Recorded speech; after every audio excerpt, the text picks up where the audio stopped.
To create a standalone H5P, first go into the course that you want to add it to.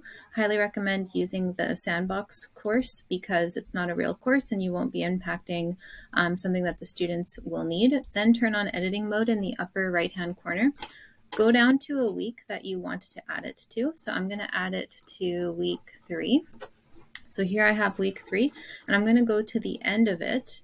And here I can see add an activity or resource. So I'm going to click on that and I'm going to locate interactive content. So I'm going to click on this one here.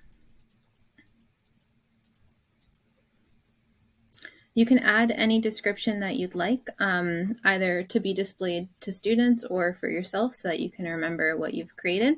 And then you scroll down a bit and you see all of the different types of H5P activities. So I really like using the interactive video as a standalone activity, but there's also the course presentation. This is really cool. It's kind of similar to what we're doing right now. It's like a PowerPoint, but you can include quiz questions, true and false, stuff like that. This one is definitely the most used. It's just like the Moodle quiz, but it looks prettier. So you can have true or false, multiple choice, those types of questions. Fill in the blank is really good for English or language learning. Column, I know that Roger uses this in his science courses. And image hotspot would, there wouldn't be a mark associated with this. Students would just click and learn more about the image that they're looking at. So I'm going to do quiz question set because it's the most commonly used one. And I'm going to click use. Depending on your internet connection, it might take a while for it to load. So add your title. You can include a background image if you want to. I have seen some of our colleagues do that and it definitely looks nice. And then here are the different question types that are available to you. So I'll just do true and false, a nice and easy one.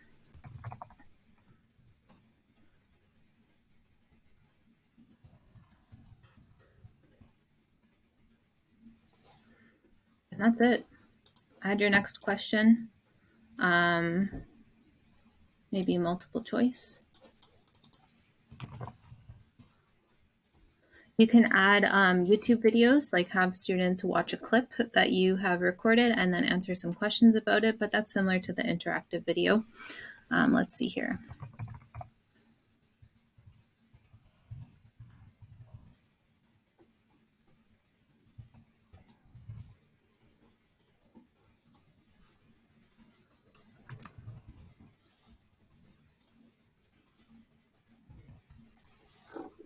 So I'm going to stop there.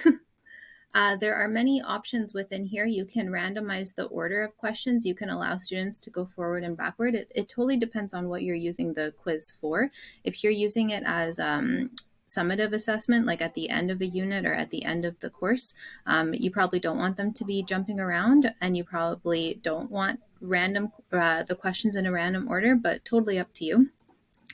And then down here, if you're going to have it be worth marks, you have to, of course, set the grade to pass. You have to make sure it's in the proper week for the category. And the activity completion, again, this is a standalone H5P, so it can be worth marks if you want it to be. It can contribute to the student's final mark. So I'm going to have it here, show activity as complete when conditions are met. They must receive a grade, and it must be a passing grade. So I'm going to save and display.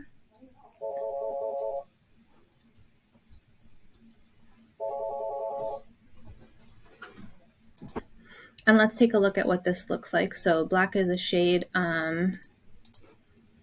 There's the first question. And what is in the rainbow? I believe it's these two. Finish. You can control whether you want students to see the answer or not. Similar to the Moodle quiz, there's many options. So once again, this is a standalone activity. It can be worth marks. It can go into the gradebook. It will right away go into the gradebook, but you can choose to put it into a category to make it worth marks.